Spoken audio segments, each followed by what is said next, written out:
Okay. Good afternoon, everyone. Sorry, I just arrived from Cebu. Okay na to? Tinignan natin yung progress doon. So, una-una, mag-report muna ako noon.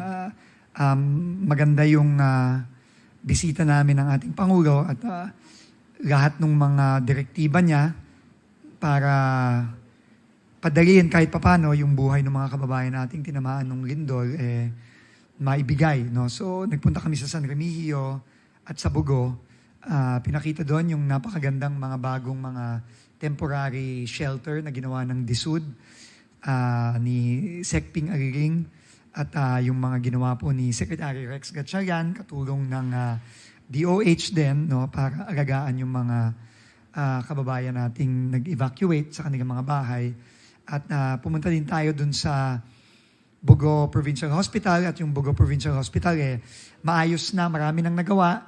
Nandun na yung mga pasyente, papasok na yung iba today, pero yung mga buntis, in fact, na nakakatuwa nga, merong mga bagong panganak na nakita ni Pangulo, nakausap niya yung mga magulang, at nandun na sila, komportable sila, naka-aircon, at medyo humuhupa na rin yung takot ng mga kababayan natin na pumasok sa mga structures. So, and in-estimate namin sa DP na siguro by the end of October, tapos na yung ospital.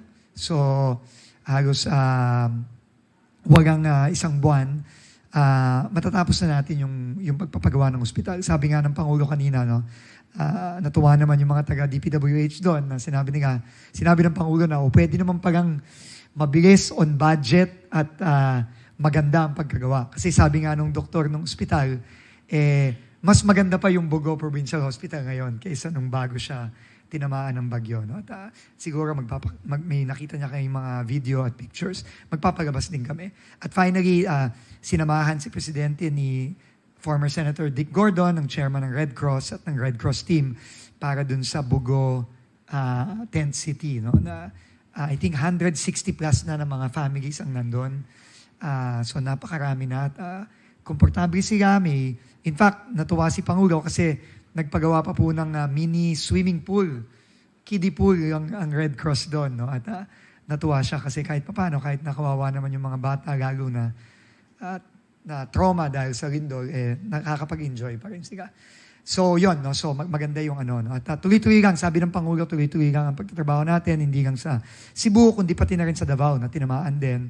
At syempre, yung mga tinamaan ng bagyo, lalo na sa Masbate. Chine-check din natin yung sitwasyon sa Surigao, dahil dun sa magakas na lindol na tumama kanina, although offshore at malalim, kaya wala masyadong magaking damage, pero chine-check pa rin natin yung mga potential na damage, lalo na sa Siargao Island. So, tuloy-tuloy lang tayo. No? Ang daming trabaho, pero ganun talaga. No? So, tuloy-tuloy lang ang trabaho. At slowly but surely, tingin ko, na gagawa na natin yung mga dapat natin gawin. So, yun ang report tungkol sa Cebu. So, i-address ko na yung issue. No? Na, in fact, nakita ko yung lumabas yung issue pagka-landing ko sa Cebu kaninang umaga. Unang-una, immediately nung nalaman ko yon at na may pinangalan si Congressman Leandro Reviste, at nagpapasalamat ulit tayo sa kanya. No? Dahil ang importante dito, transparency.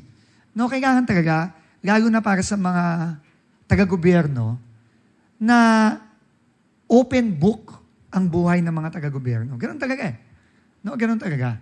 Kaya kinausap ko agad-agad si Undersecretary Ary Perez. At sinabi ko sa kanya na niname ka ni Congressman Reviste, although si Congressman Reviste din naman nagsabi na these are based on rumors, etc. May mga narinig siya o binabase din niya sa mga dating mga balita o kung ano man. Kinausap ko si Undersecretary Perez at sinabi ko, iimbestigahan natin ito. Kasi yun ang kabilin-bilinan ng Pangulo sa atin. Na kailangan linisin natin ang DPWH. At ang paglilinis ay walang sinisino, walang sinasanto. Kahit na dati nang nandyan, wala na dyan, nag-resign na, dating administrasyon, o kahit yung mga taong ako mismo ang nagdala. Wala tayong sinisino.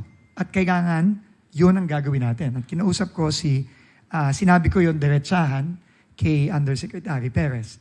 Pero, ang sinabi niya sa akin, unang-una, welcome niya yon, pero ayaw niyang makasagabal at ayaw niyang maging distraction ito dahil alam niya na napakabigat ng kailangan nating gawin at siya ay nag-tender ng irrevocable resignation.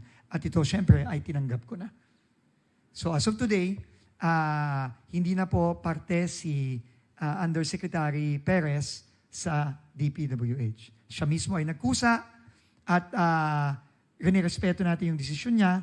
Pero, syempre, yung investigasyon, tuloy pa rin yun.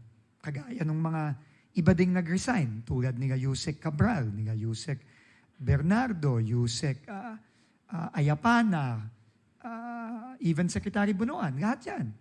No? Hindi porket na nag-resign, hindi natin imbestigahan. No? Lahat yan kailangan imbestigahan. At yan ang gagawin natin. Kasi yun ang trabaho na binigay sa atin ng ating Pangulo. Na wala tayong sisinuhin, wala tayong sasantuhin, at kailangan linisin natin ang DPWH.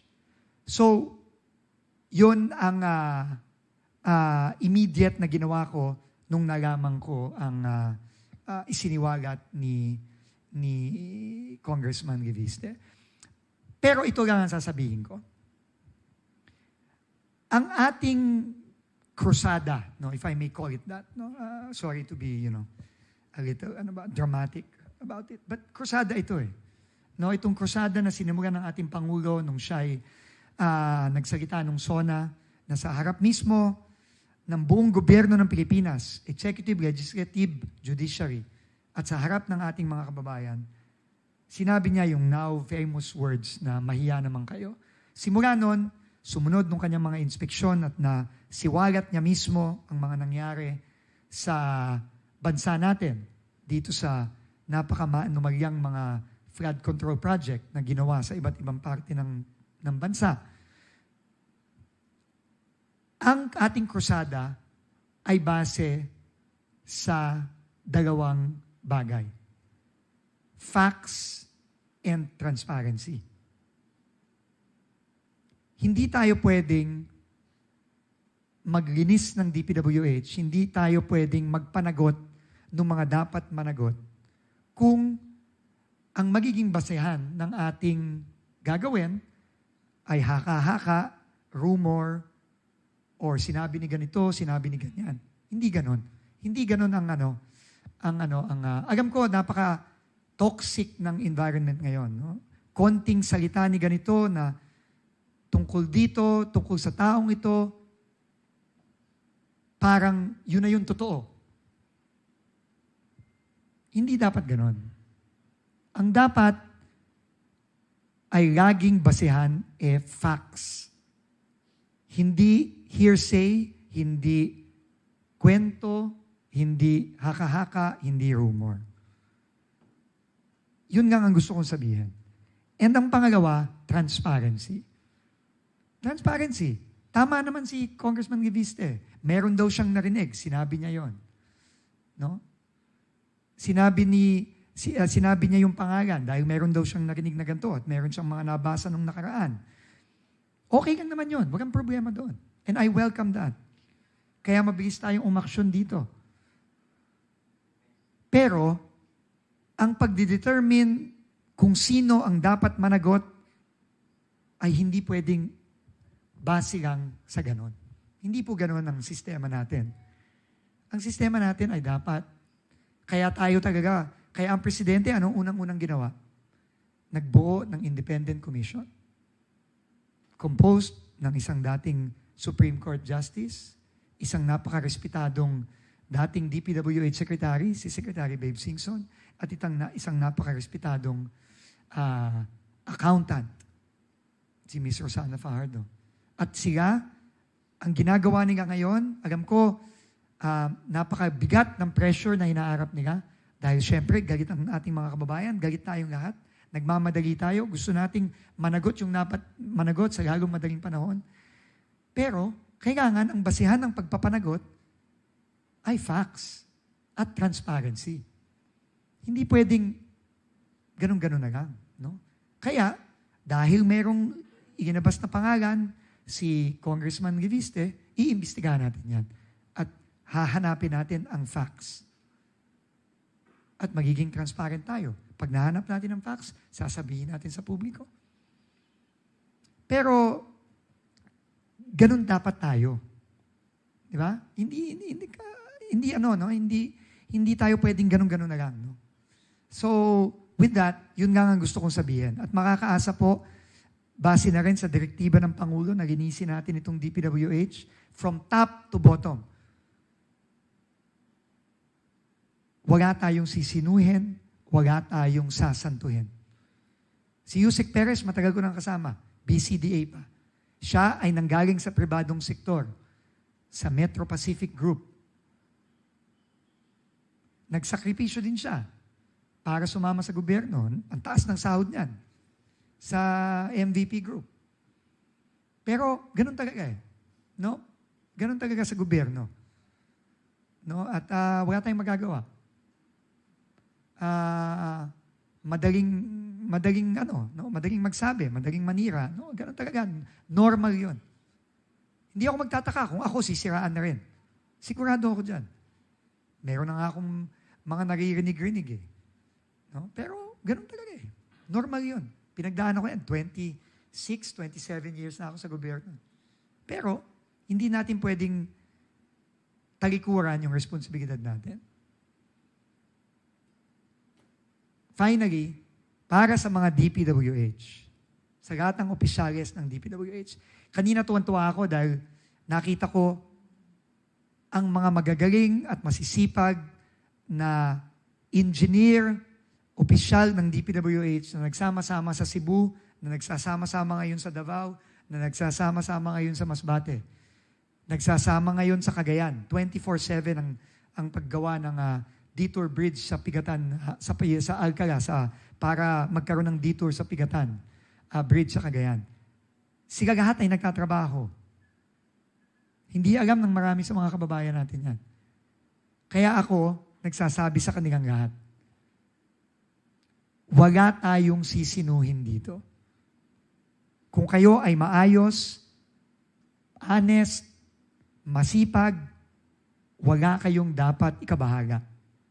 Pero, kung kayo ang kabaliktaran nun, at kayo, kamukha nila Alcantara, nila Hernandez, nila Mendoza, nila Duya, sino-sino pa dyan, yung sa Mindoro, yung si Pakanan, kung kagaya nyo sila, siguro naman na ngayon naniniwala kayo na seryoso ako. Na kung kahit na sarili kong pinasok, whiff lang ng chismis o ng sinabihan ko, sorry, walang sinasanto dito. Kung yung kaya kong gawin, maniwala kayo sa akin. Gagawin ko yan sa lahat ng mga loko-loko dito sa DPWH. Kahit sabi ko nga, kahit magkaubusan dito. Natingin ko, hindi naman, kasi nakakita na ako ng mga maayos talaga. So, with that, again, utos ng Pangulo, direktiba sa atin, top to bottom, cleanse. Whether dating administrasyon, dati nang nandyan, nag-resign, nandyan pa rin, including the people that I have personally brought in. Wala tayong sisinuhin dito. Okay, maraming salamat. And questions? Ang binabanggit naman ni Congressman, may history daw si Yusek doon sa nakaraan niya sa BCDA, hindi naman dito daw sa DPWH. Kung masasabi niyo doon? Again, iimbestigahan natin yan. No?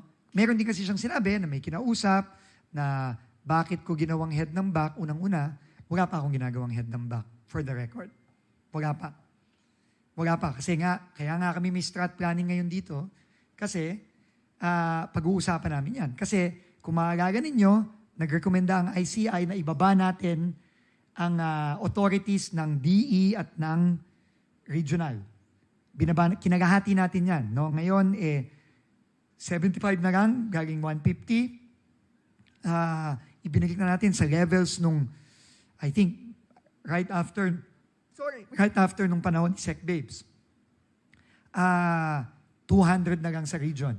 Ang epekto kasi nun, marami ngayon na aakyat sa central office na ipoprocure. At kailangan, i-reorganize natin para hindi naman mabibigaukan at babagal ang trabaho sa DPWH. So wala pa akong tinatagagang back. In fact, maraming magiging back ngayon. Kasi nga, binaba natin, dadami ang kailangan gawin ng central office, maraming mga back. No? So, unang-una, hindi totoo yun. No? Pero, sabi ko nga, tinawagan ko agad si Yusek Aray, sabi ko, you were named by Congressman Reviste alleging so and so, so and so. In fairness naman kay Congressman, sinabi naman niya na narinig lang niya ito o yun nga sinabi ni, remind ako ni Ian, yung mga dating mga news. So, kailangan natin imbestigahan yun. No? So, hindi mo na ako magsasabi ng kahit ano hanggat hindi natin maimbestigahan kung meron ba talagang kinausap na contractor, links to a contractor.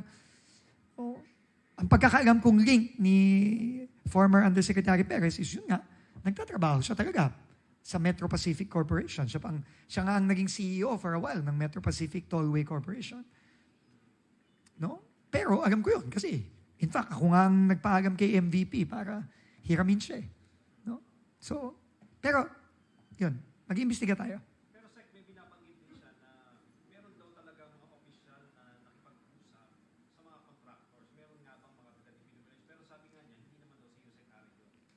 Unang-una, alam nyo, ganito para maintindihan ng mga kababayan natin, yung pakikipag-usap sa contractor, yun ang trabaho ng DPWH, is makipag-usap sa contractor. Ang daming kakontrata ng DPWH. Kung opisyal ang sinasabi niya, again, no? Pero ibang usapan kapag nanghihingi sa contractor. Yun ang ibang usapan. Yung pagkakausap sa contractor, kasama yun sa trabaho, syempre. Halimbawa, yung mga gumagawa ngayon sa Masbate, sa Cebu, sa Davao, sa Pigatan, kumakausap yung mga taga-DPWH sa mga contractor ngayon. Para ipagawa yung mga eskwela, para ipagawa yung tulay, para ipagawa yung ospital, para ipagawa yung mga kalye, yung mga tulay. Ibang usapan yung nanghihingi sa contractor. Ngayon, kung merong report na nanghihingi sa contractor, yan talaga, pasensyahan tayo dyan. Pero magkakaroon ba tayo ng clear-cut policy? Kasi ito parang... Clear-cut policy saan? Lesson learned ito na hindi basta-basta makikipag-meeting sa mga contractor na... Paano kang hindi makikipag-meeting sa contractor kung yun nga ang nature ng trabaho ng DPWH is magpagawa. At hindi naman kaya ng gobyernong magpagawa ng sarili niya. Kailangan niya magpabid. Kailangan niyang kumausap sa contractor, lalo na pag ini-implement na yung proyekto. Ngayon, ang bawal, yung manghihingi ka at yung hindi ka susunod sa ating mga batas at regulasyon. Merong batas yung RA 9184, o ngayon, yung amended by 12009, yung Government Procurement Act. Yun, kapag merong ongoing na bidding, yung back, hindi pwedeng makipag-usap sa contractor yun. Bawal yun. Pag yun ginawa, pasensyahan tayo dyan. Pero kung nag-i-implement ng proyekto, paano ka naman hindi pwedeng makipag-usap sa contractor, ini-implement nga yung project? Huwag kang manghihingi. Or, kapag ka nagpo-progress billing ang contractor, naniningil, at nakikipag-usap ka para sabihin, pare, pahingi mo ng padulas bago kita bayaran. Yun. Iba yun. Yun ang bawal. Yun ang illegal. At yun, makukulong sila kagad dun. Bribery yun. So, sana maintindihan ng media at ng mga kababayan natin, meron tayong rules. Kailangan lang, hindi tayo nagkukulang sa batas at sa regulasyon. Hindi pa ako tapos. Hindi tayo nagkukulang sa batas sa regulasyon. Ang pagkukulang natin, yung pagsunod sa batas at yung pagpapatupad sa batas. Problema dito sa DPWH, sa katagalan ng panahon, hindi sinusunod ang batas at hindi pinapatupad ang batas at hindi na huhuli yung mga nagbabiolate sa batas. Di ba? Yun, hindi na pwede yun nga. Sec, may particular kasi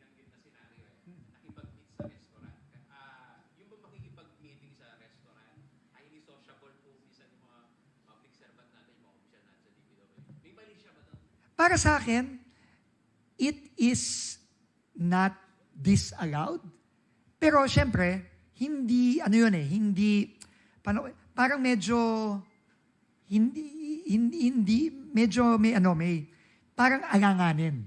Hindi ba? Parang alanganin yun correct? Pero hindi siya illegal. Hindi illegal yun. Di ba? Ako kapag sa dami ng mga meeting ko araw-araw, minsan hindi ko maiiwasan na makikipag-meeting ako sa restaurant. Di ba? Pero medyo mas maganda sana kung sa opisina. Hindi ba? Mas maganda sa opisina. Pero by the way, gaya na rin ng mga siniwagat ni Alcantara, ni Bryce, minsan kahit sa opisina, hindi din sigurado yan. Minsan nga, doon pa nagbibigayan, di ba? Sa opisina. Di ba? So, ito, again, facts lang at transparency. Di ba? Ganun yan. At sumunod tayo. At kung hindi tayo sumunod, handa tayong tanggapin ang consequence nung hindi pagsunod. At ang consequence nun is, tatanggal ka sa trabaho, makakasuhan ka, makukulong ka, mawawala pa baka pati yung pera ng pamilya mo mawala kasi makukumpis ka yan. Yun lang. Importante lang. Ipatupad natin ang batas, sumunod tayo, at pagka merong hindi sumunod, napatunayan yan, pasensyahan tayo. Kulong kayo.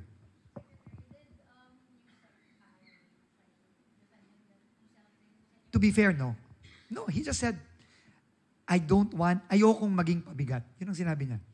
Kasi sinabi ko na sa kanya Sinabi ko na sa kanya, iimbestigahan kita. Siyempre, kailangan kita imbestigahan. Lahat iniimbestigahan natin. Kailangan imbestigahan. Ikaw ang uunahin kong imbestigahan. Pero sabi niya, okay lang yun. Sex, sabi niya. Pero, ito na po. Magkukusa na po ako kasi napaka-importante, itong sinabi niya, napaka-importante ng kailangan gawin ng departamento base sa mga direktiba ng ating Pangulo at ayokong maging pabigat. Yun ang sinabi niya.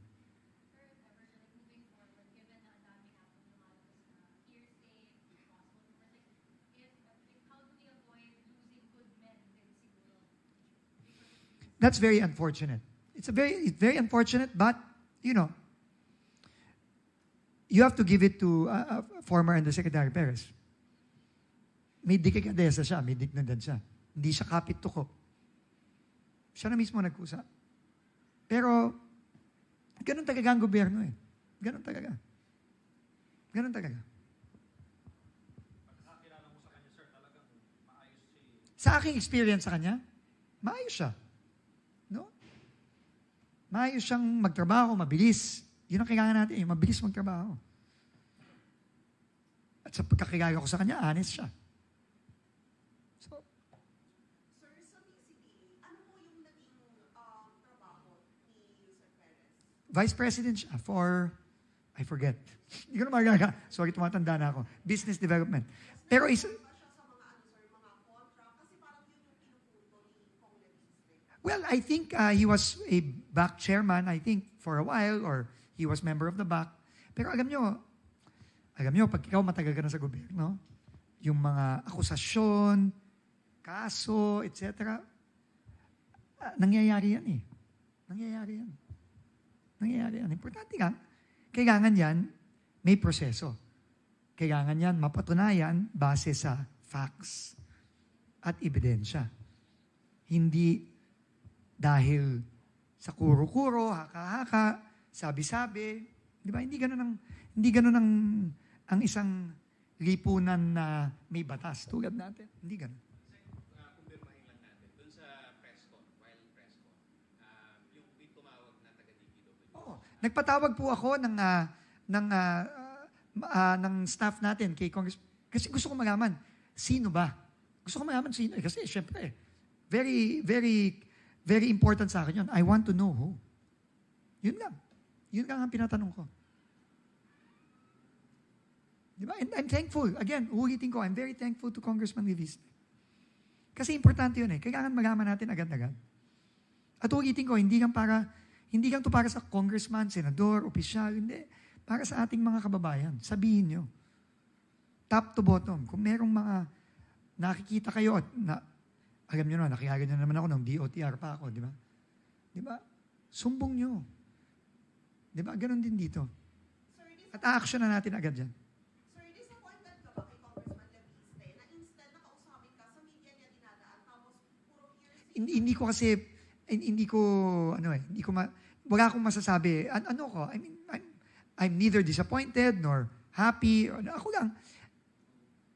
Kung siya isang congressman, he has every right to speak to the media and to say whatever he wants to say. Okay lang yun. Ganun naman eh. Ganun naman. And respeto ko yun. At magpapasalamat ako na kaya. Sinabi niya, yun naman ang hiningi ko kahapon. Di ba? Yun ang hiningi ko kahapon. Sabi ko, please, kung may pangalan, pakisabi. Para ma-action na natin.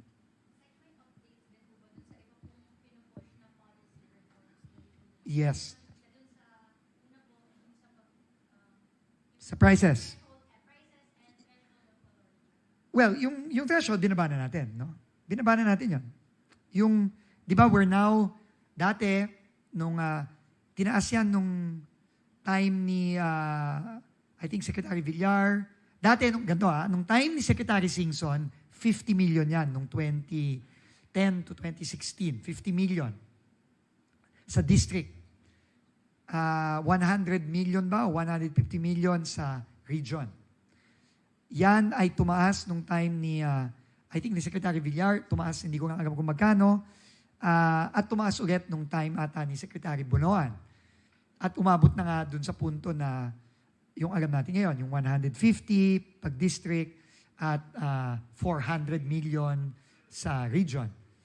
Ang ICI po ay sumulat sa atin para nag-suggest sila na i-cut by half. At yun po ay gagawin natin. No, ilalabas na natin soon yung department order, pero yun na po ang ating desisyon. So that is one reform. Pero marami pa po tayong gagawin dito. Maniwala po kayo, sa mga susunod na linggo, ang dami po naming i-anunsyong mga reforma. Pero kailangan pong maintindihan ng mga kababayan natin at kayo din sa media na kailangan pag-aralan ng mabuti to. Hindi to ganun na lang. Kailangan to pinapag-aralan kasi may mga epekto ito. Halimbawa, yung pagbaba ng threshold. Ang magiging epekto nun, lahat ng mga proyekto ngayon, marami, aakyat sa region, aakyat sa central office. Ang tanong dyan, ready ba ang central office para ipabid yan ng mabilisan? Kasi kailangan mabilis eh. Ang pagpapagawa ng infrastructure. Pero, kailangan mabilis, pero kailangan din malinis. Nakita natin dati, mabagal na nga, madumi pa. No? So, kailangan mabago yun. So, how long?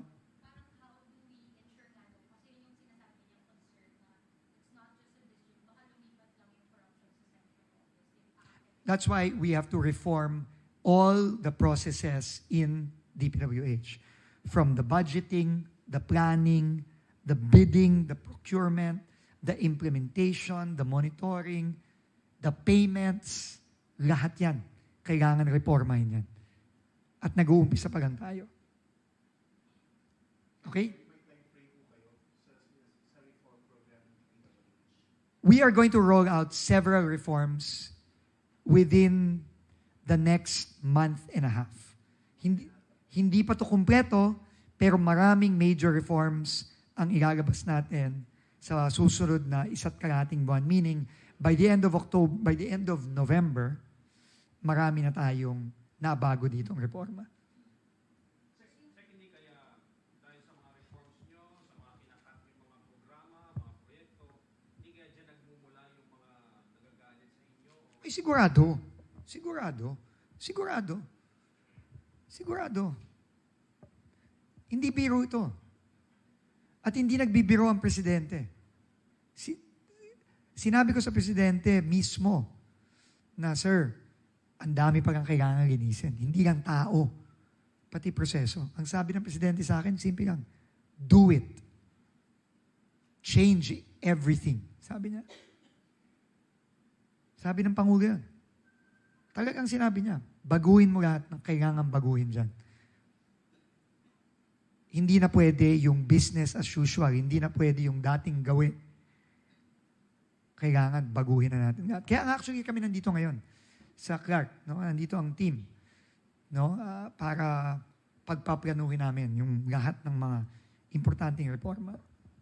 Check, may particular na binanggit si Representative Leviste tungkol dun sa kung pag-uusapan daw ng transparency, yung sa budget, sa kada congressional district, dapat daw Yeah, pag-usapan doon kung saan magkano. open naman yan public yan Gago na ngayon, may GAB na. I think sinabit na ang GAB ng ang General Appropriations Bill ng House. Makikita mo naman doon yung per district. Kukunin mo lang. Iisa-isahin yun. No? Pwedeng gawin yun. Kahit kayo, pwede nyo gawin yun.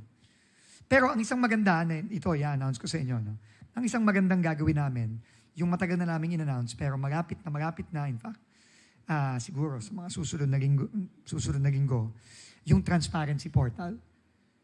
First yon of its kind. No? Talagang very proud kami. That is yung nakita kong initial na plano. No? Na, talagang very proud kami doon. Talagang sabi ko nga nung minsan, may forum tinanong ko yung media hirap na hirap ba kayong kumuha ng impormasyon sa DPWH? Ang sagot ng lahat nagsigawan Oo, hirap.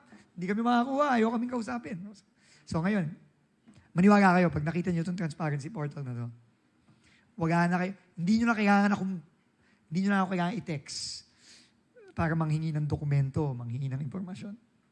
Nandun na lahat. Anong parte ni Yusek Aray doon sa portal na yun? Malaki ba ang naging role niya doon? Yung buong team naman yun Yung buong team. No? Kasama yon no? Talagang at marami kaming mga private sector consultants sa IT na talagang, kasi ako, alam mo, kilala nyo naman ako sa mga iba sa inyo na kilala na ako from nung nasa BCDA pa ako, flagship pa ako.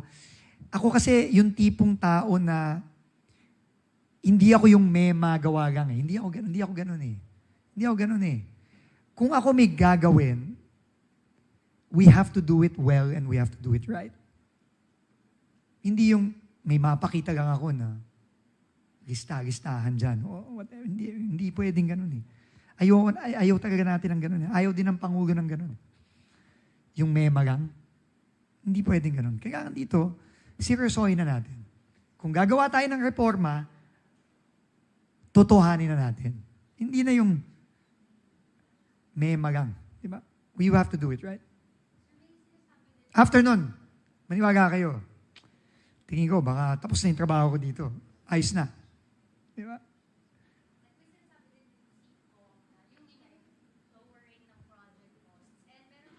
Again, we are going to do that also. We're going to do that. Believe me. We are going to do it. In fact, I had conversations with him in Congress during the budget deliberations. And I told him, Kong, you are absolutely right. We are going to do that. But, hindi ganun kadali yun.